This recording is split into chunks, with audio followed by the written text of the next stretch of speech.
हापुड़ में एक सांप रात को निकलता है और लोगों को अपना शिकार बनाता है। 3 लोगों की मौत के बाद पूरा गांव दहशत में जी रहा है। रात भर पहरा दिया जा रहा है। वन विभाग से लेकर सपेरों ने भी बीन बजा ली, लेकिन सांप न जाने कौन से बिल में घुसा बैठा है।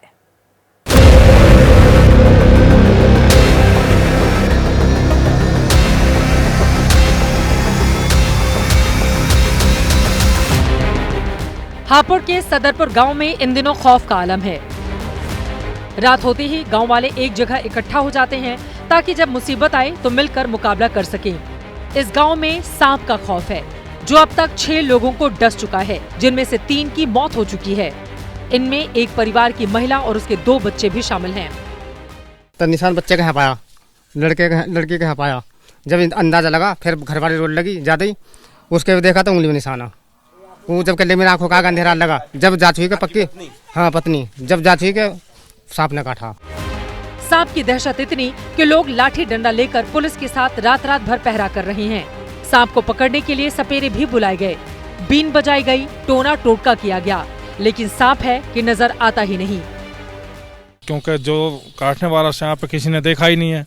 जिन लोगों को काटा वो कह रहे हमने देखा ही नहीं है, तो वो सर्टिफाइड नहीं हो रहा है कि जो हमने पकड़े हैं उन्होंने काटा है या किसी दूसरे सांप ने काटा है। 3 लोगों की मौत के बाद लोग सतर्क हो गए। इसीलिए जब सांप ने गांव के कुछ और लोगों को काटा तो तुरंत उनका इलाज करवाया गया, जिसके कारण उनकी जान बच गई। कारवटी लेते जैसा काटा, मैंने उसको ऐसा फेंका। जब मैंने देखा तो मुझे कुछ न दिखाई दिया। सांप दिखाई नहीं दिया? ना दिखाई दिया। गांव में सांप की दहशत के बीच खबर फैली कि बाहरी इलाके में सांप देखा गया है। वन विभाग और एक्सपर्ट ने सर्च ऑपरेशन चलाया और 4 फुट लंबे सांप को पकड़ लिया। हालांकि ये वो सांप नहीं था जिसकी तलाश हो रही थी। मेरे बच्चे भी नंसाल चले गए, फिर नानी के भेज दिया आप? हाँ, तीनों भेज दिए। एक बुआ के गई है, 2 नंसाल में। क्यों? डर का मारे, दहशत का मारे, ना तो घर में बढ़ रहे, ना खाना खा रहे, ना सो पाते हैं चैन से। दहशत के बीच गांव के हर घर की दीवार पर लाल रंग से सांप की तस्वीर बनाई गई है। मान्यता है कि जिस घर के बाहर सांप की तस्वीर रहेगी उस घर में सांप नहीं आएगा। हर घर की चौखट पर सांप से सावधान और सांप काटने पर क्या करें और क्या ना करें, इसके पोस्टर भी लगाए गए हैं।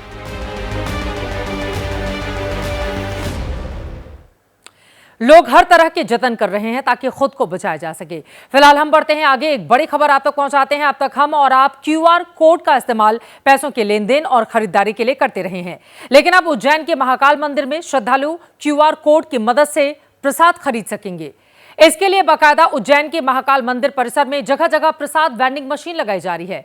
वेंडिंग मशीन आपने रेलवे स्टेशन, एयरपोर्ट और दफ्तरों में देखी होगी।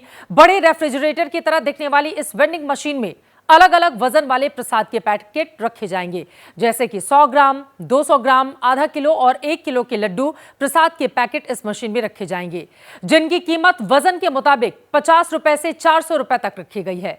श्रद्धालु अपनी जरूरत के हिसाब से वेंडिंग मशीन में लगे QR कोड के जरिए पेमेंट करके लड्डू प्रसाद खरीद सकते हैं।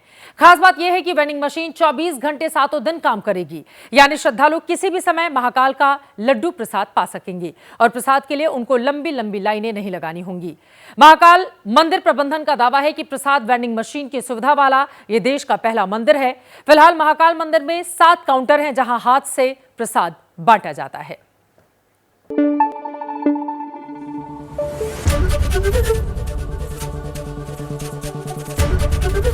ABP न्यूज आपको रखे आगे।